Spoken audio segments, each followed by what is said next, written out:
Get in, nerds, we're playing Victoria 3. We're going to get us right started out here, and this time I'm going to go on speed 2, so we're going to get going a little faster.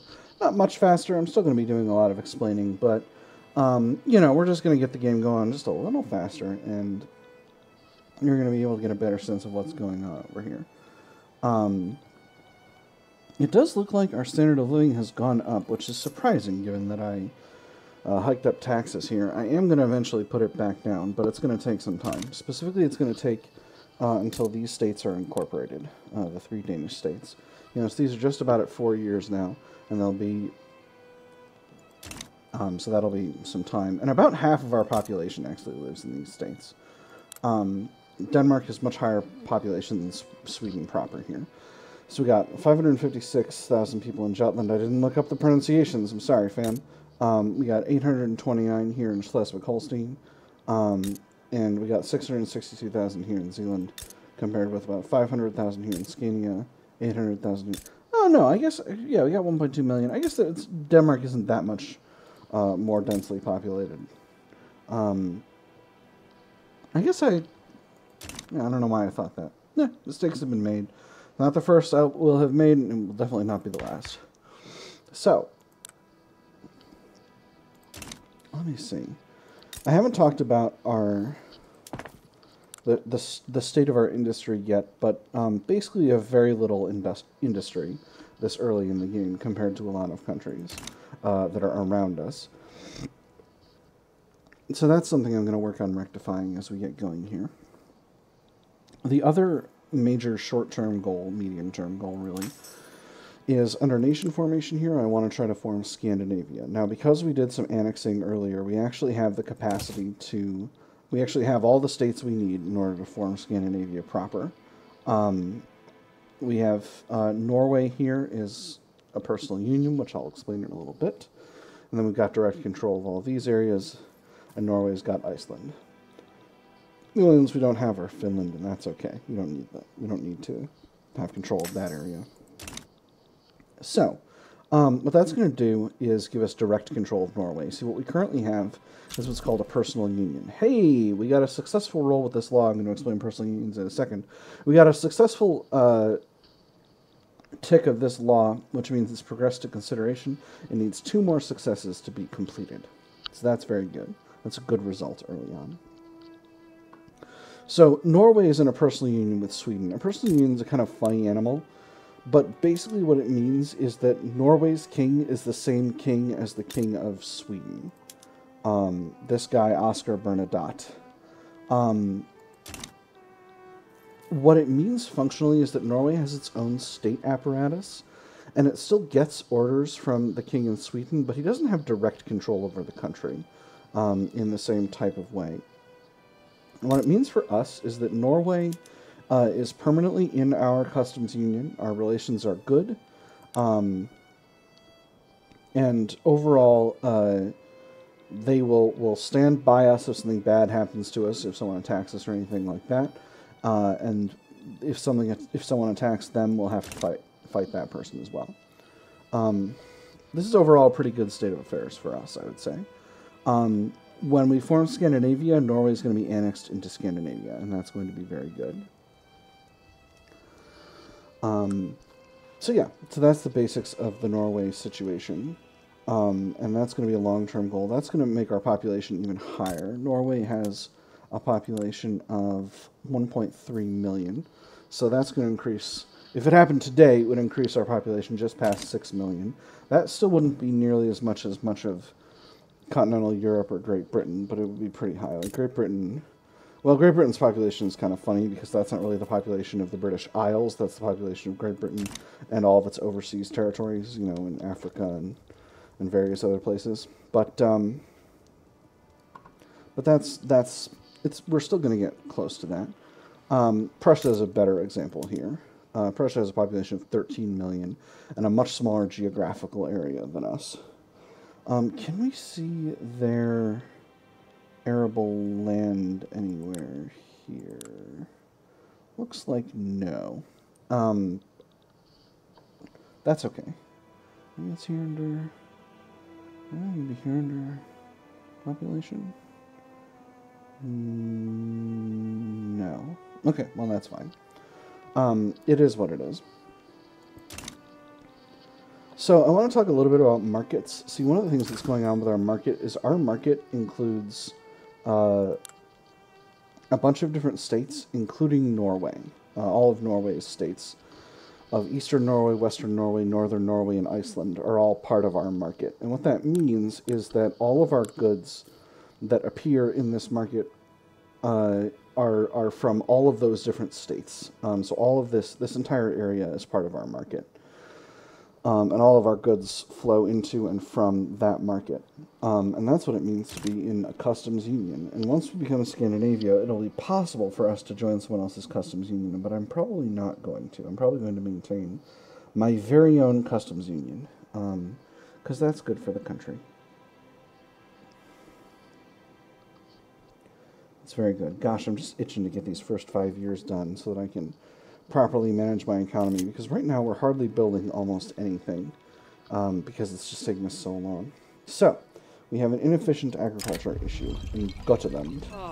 The industrialists have started complaining about the existence of subsistence farms in Götaland, stating that their undeniable inefficiency should be immediately addressed. We should follow their advice. It gives additional migration attraction to the country, but makes the upper strata pops upset, or we could say they serve our purposes, which mildly irritates the industrialists. Let's look at how the industrialists feel about us. The industrialists are currently at +3 from us. I'm not really concerned about irritating them. And currently migration attraction is mostly going to pull pops from other parts of the country, other parts of the customs union. I don't necessarily need that. And I certainly don't need radical upper class pops. So I'm just going to say they serve our purposes. That's going to annoy the industrialists here, but that's okay. We're going to live with that. And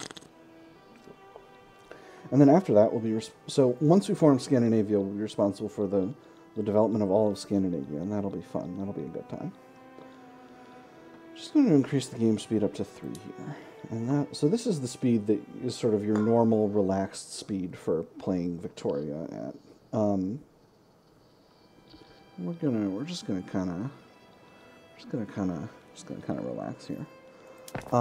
We've got our Arts Academy being built. That's going to output 1 fine art, which is not going to help us right now. Once it gets built up enough that it can theoretically output more, though, I'm going to start an export trade route. Now, trade routes are not necessarily between countries, they're between markets. We're about to get another event here. And after this event pops, I'm going to show you what's going on with our trade routes. Because we've got quite a few to start with. Oh, excellent. So that's 2 27% successes straight off the bat. That puts us in a really good place over here. And if we can manage a third, we'll be able to immediately have dedicated police force, and I'll be just tickled with that. So, let's talk about trade routes.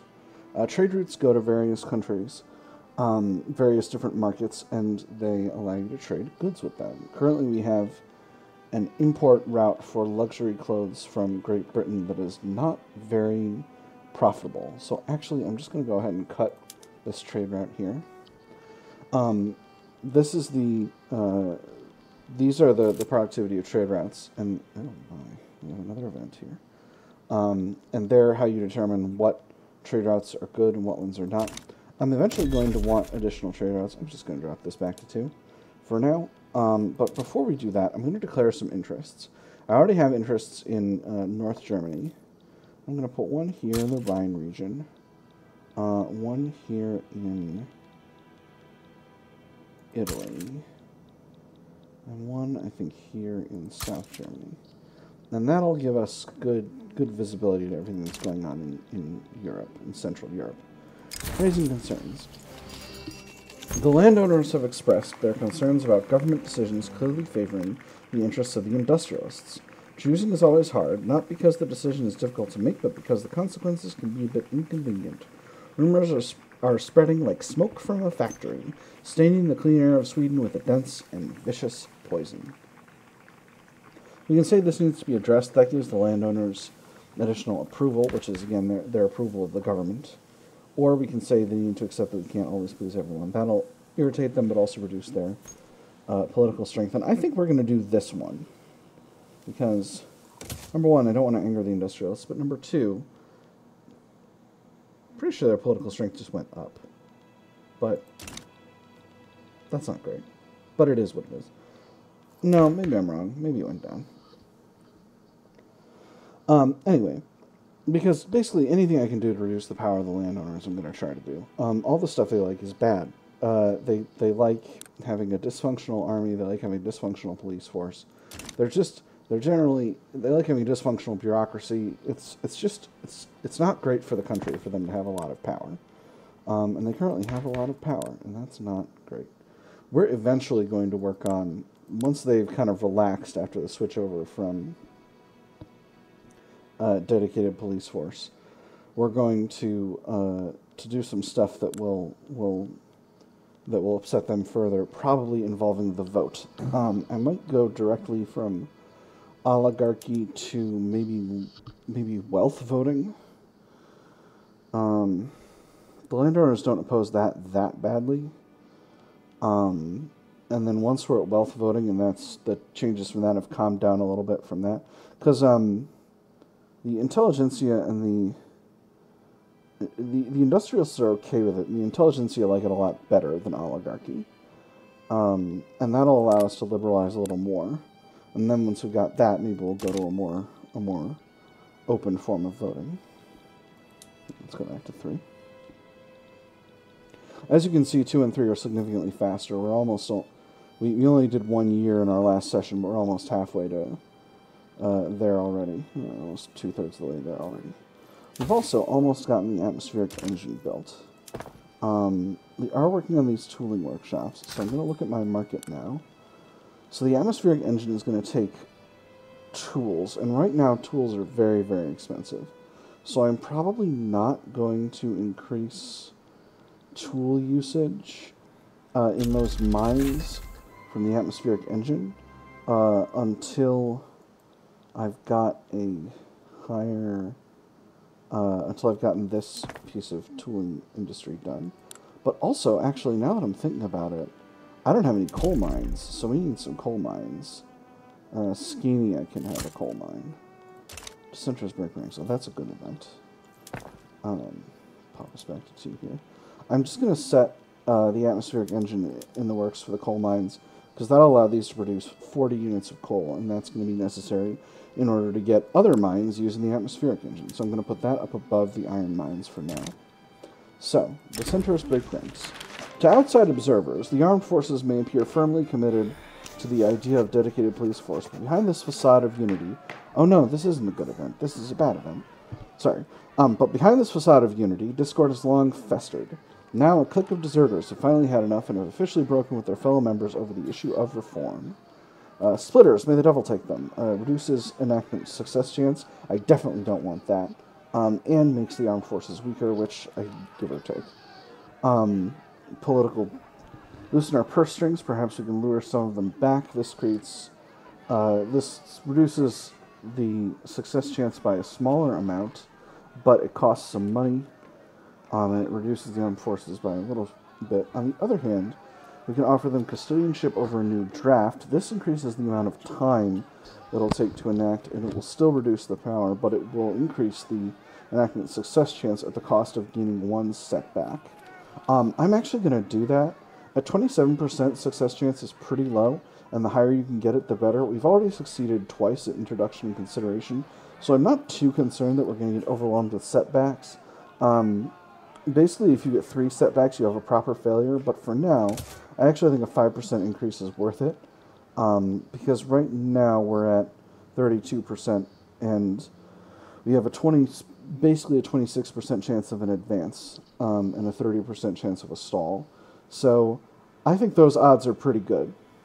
So I'm going to keep it at where we are now. Also, natural population growth and the growth of our incorporation of these states has brought us into the positive financially, which is really good. We're going to look at our consumption tax options. There's actually a lot of luxury furniture being produced here and being purchased here. So I can put a consumption tax on that. And then I might be able to reduce overall taxes not too long from now.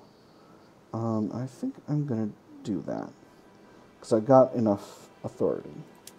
So we'll go ahead and do that. That'll put us properly into the black. This is still significant, but I think we might, by the time we get to maybe 39, we might be ready to drop taxes down to the middling level. And that would be just great. That would probably lead to a standard of living increase. And I would be just tickled with that. I try to keep taxes the middle thing if I can. This gives you extra radicals from standard of living decreases, and it's quite a significant increase. And I don't love that. It also reduces the legitimacy of the government, and that's overall pretty bad. So,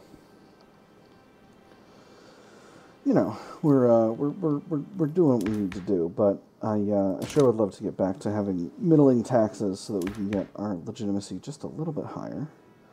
Now, once we change up our laws properly over here, we might even be able to get our legitimacy up to legitimate, which I would be just tickled with. But for now, we're going to need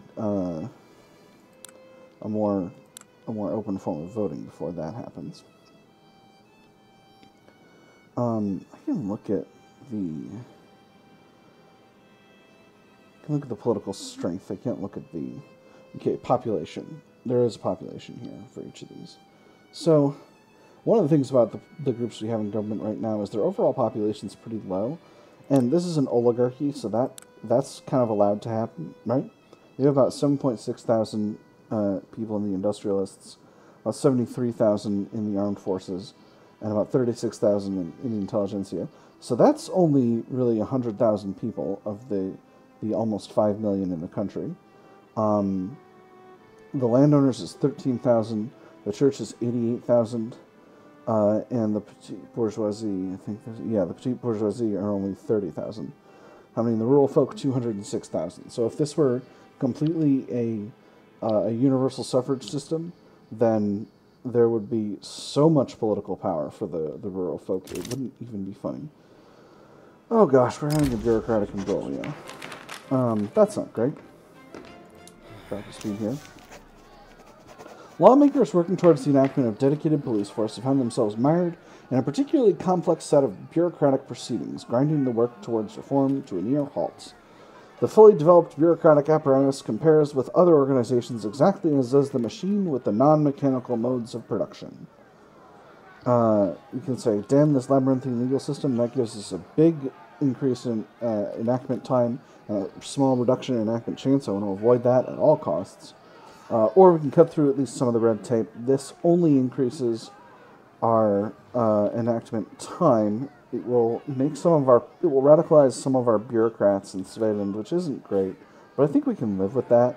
It'll also reduce our bureaucracy, but I can definitely live with that. So it was 148 before, but it's only now at 118. And basically with bureaucracy, as long as you're not over capacity, you're fine. Being over capacity creates tax waste, and that is dangerous for the finances of your government. And again, we're trying to keep our government as solvent as we can, because we need to be able to have a government. In the short term, it's okay to go into debt because you're actually just going into debt to your pops, and that generates revenue for them in the form of interest you pay out. But in the long term, of course, it's bad for the government, and it costs you a lot of money. Now that we've declared some interests, we're able to see a little bit more of what's going on out in the broader world, and there's not much right now. The European powers typically start getting into scuffles with each other at a fairly regular frequency, but they're not doing it yet. One other thing I'm going to get in the works, though, is I'm going to get some universities going. I want to have a university in every state. And the reason I want universities in every state is because universities are necessary to have pops become fully qualified. If you have pops, if you're putting out new industries, but you don't have a university, it can take a long time for your pops, especially in the late game, for your pops to get enough qualifications to get those jobs filled. If you build a highly automated factory that requires, 2,500 laborers, but also 500 machinists and 150 engineers, like, where are you going to get those engineers from if the state is mostly agricultural? You're going to need to have people going to polytechnic colleges to learn to use the machines. So that's why I put those universities out. The other thing is, because of our relatively high literacy, our maximum innovation is really high, but we're only generating 56 innovation because we've only got 2 universities. So that's a thing that's definitely going to be in the long-term best interest of our society as a whole, is to increase the overall number of universities in order to increase our tech rate, because tech is kind of lifeblood in this game. Moving right along here, we finished with the atmospheric pump engine last time, and we're working on getting mechanical tools so that we can get railways. Mechanical tools has some benefits. These production methods here for furniture and manufacturers and tooling workshops. Ooh, we have an agitator. That's interesting. I'm going to take a look at that in a second. And this one for paper mills, and this one for slaughterhouses. All of these are secondary methods, except for sulfate piping, which is primary, that are going to increase the outputs of those buildings. So that's just generally really useful. And then railways is a much more effective way of building up infrastructure in states, so we're definitely going to need that. After that, we're going to go to nationalism, because I think we need nationalism in order to found Scandinavia. Oh, we need pan-nationalism. So we actually need to go even farther. We need to go to Tier 3. Well, that's going to be a minute, so I'm actually not going to worry about that. But I think after this, I am going to do one thing that affects stuff in military, which is I'm going to... Let me see. I've already got intensive agriculture spreading to me, and I've already got percussion caps spreading to me. So those are the 2 prerequisites for having the generals, the stuff you need in order to have the 3rd tier of infantry, which is skirmish infantry. Currently we have line infantry. Again, not going to do much of warfare, but just suffice it to say the skirmish infantry is better. And we're going to need that because that's what most of our neighbors here in Europe have, except for Russia, which is still using line. So, we have what's called an agitator here. Rudolf Arrhenius. His interest group is the rural folk, and his ideology is Luddite. He wants to have industry banned. He wants to have... So he's against agrarian... Well, he's okay with agrarianism. He's against laissez-faire, interventionism, and command economy. And his trade policy is isolationism. Oh man, I don't love this. I don't love this situation. Well, I'm sorry, Mr. Arrhenius, but I'm trying to build a city here, and you want to build a farm. And he's not the worst, but this is going to generate... Well, it's only going to generate 16 radicals every month. Let me see. Over 10 years, that's like 150 radicals, so 1.5 thousand over... he'll be fine. He's fine. He's fine. He can exist. I'm not worried at all about Mr. Arrhenius. In fact, I am actually going to keep him here to lock down this slot so that we don't necessarily get any other radicals, agitators, or anything like that. So far, there are only 2 radical agitators chilling around, and neither of them would be accepted in the country, so we can't invite them in. So we'll have him there, bothering 16 people a month to support his ban on all industries. That's fine. You enjoy that. You enjoy that. This is an accepting society. We can absolutely have Luddites badgering people in the streets. It's his right as a free Swede? Is he Swedish? As a free Swede to badger people about how industry is bad. So we got a little bit of news down here. England has a new queen, Victoria of Hanover. I'm sure that will be great and excellent for Britain and for the world. Anyway, we're not concerning ourselves with it. I'm sure it'll be fine.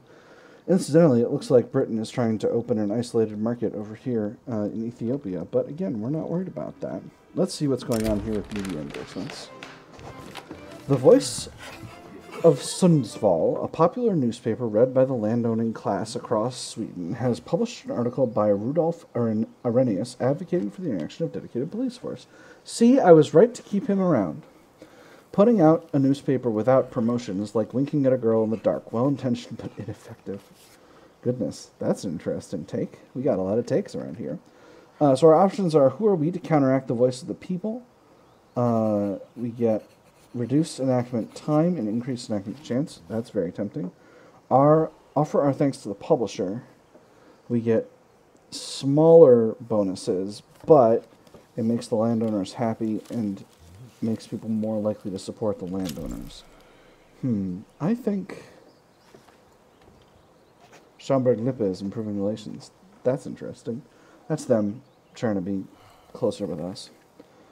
I think we're just going to go... Let me see. Their opinion of us is not great, but we can live with that. I think we're just going to go with this first one, because I don't want to increase attraction to the landowner's stance. So, I'm actually currently improving relations with a couple different countries, Russia and Great Britain. We were improving with Prussia, but we maxed out. And I'm going to improve with France now. Oh no, we're actually... can't improve relations with France. Why can't I improve relations with France? I've got an interest in their area. Maybe they don't have an interest in Rhine? Oh, no, I don't have the capacity, because I don't have that much influence of my own. Okay, well, that's fine. Giorgio Broferio has been exiled from Tuscany. You're a jingoist. Interesting. Agitators are interesting types of characters that show up around the game. They push for law changes, and if they are going to push for law changes that you want, you can invite them to come to your country if they've been exiled from the country they live in, which is a very common state of affairs for agitators, because they agitate things, and the rulers of countries don't much care for that business.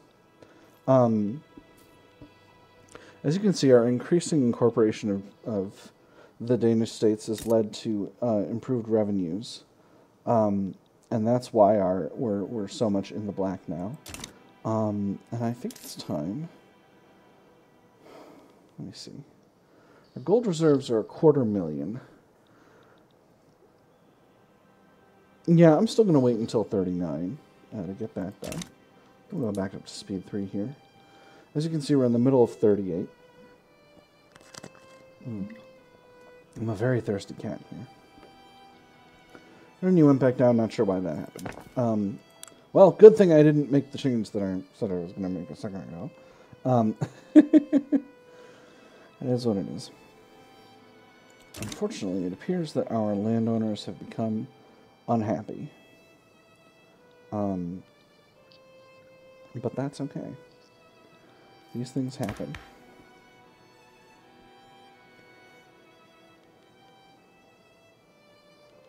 So as you can see, the clout of our... Oh, you know what? Yeah, it's because of the high taxes. Well, I should go ahead and do that. But we'll wait till 39. I said I did what I said I was going to do it, and I'm going to do it. We're still importing a lot of tools from Prussia. I think we're going to keep on doing so. So far, the only thing we're exporting is a whole ton of hardwood to the British, because Great Britain, this wall-to-wall, floor-to-ceiling dockyards, and dockyards love hardwood, because you got to make ships out of it.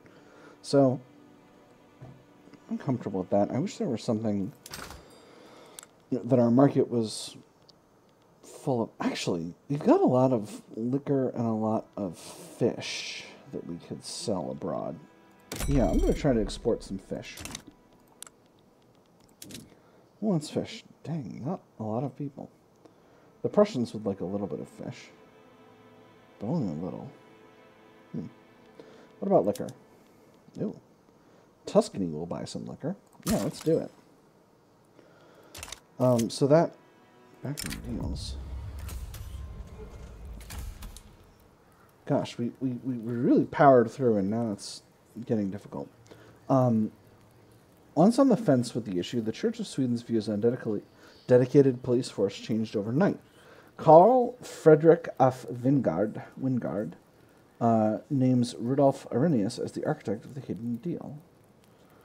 Backroom deals were all too common.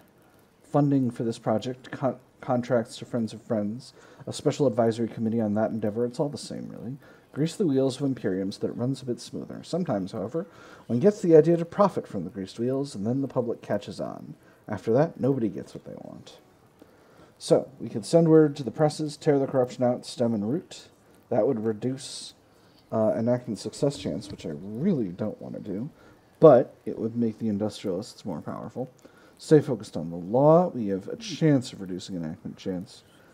A chance that Rudolf Arrhenius gets more popular, and a chance that he goes down in popularity.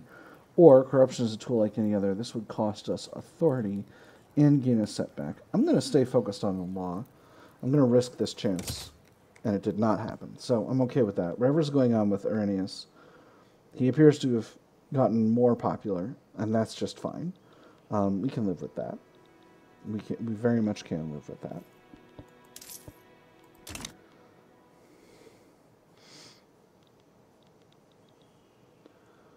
Alright, we'll go back to speed 3 here. We're getting our tooling workshop finished, and now we're getting to start work on these coal mines. So as you can see, tools are very expensive, but we're about to drop a new tooling workshop. And once this gets done, it will start, so now it's been finished, and now it will start to employ people. So it's currently hiring and starting to output tools. So every week, its number of employees is going to go up by 10 percentage points until it reaches the top, or it becomes unprofitable. So as you can see, it's continuing to output more tools. So as these weeks go on, you can already see that our number of tools has gone up. Excuse me here. And as it went back down, oh, you know what? It's still going up from that tooling workshop, but the trade route from Prussia is flexing downward because prices are going down, and it's not as profitable now. Sweden is a mercantilist government, so imports are taxed pretty significantly. Yeah, we have 15% import tax. So as this number goes up, it's going to be offset a little bit by the reduction in the trade route that results from the lower overall price, which results from the increase in supply. Oh, excellent. We got a percussion cap. Wonderful. That's really fun. So the next thing we're going to do is build some coal mines, and I think after that we'll get started on... No, I think after that we still need to... No, we don't need these iron mines that badly. In fact, we can cancel them. The reason is because our iron balance is pretty okay, and our iron supply is about to go way, way up due to our increase in iron mining efficiency that we're going to get from enabling the atmospheric pump engine. The private industry is producing another arts academy in Stockholm. No, it's not producing it in Stockholm. Where are you putting this arts academy? Zealand. Okay. So the current arts academy can't hire. It can only put out 1/1/10 of 1 unit of fine art because there's no... Yes! There's no demand for fine art. We now have dedicated police force. That's exciting. So now we'll work on other law changes. The landowners are unhappy. Boy. Central Archives is an interesting and useful technology. I'm going to leave all this stuff alone for now while I work on my laws. I think for, let's see here. I've currently got religious schools. Public schools is really the thing I want most of all. That's going to upset the church, but it's going to make the intelligentsia happy. And that, I think, is worth it.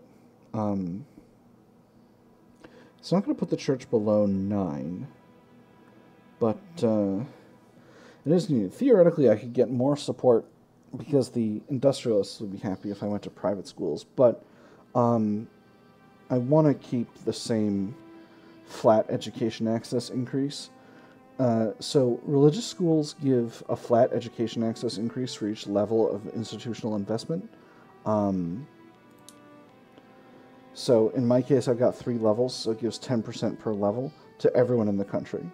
Public schools do the same, but private schools give 1.5% per wealth. 0.5% per wealth per level. And that wealth, again, is based on the standard of living.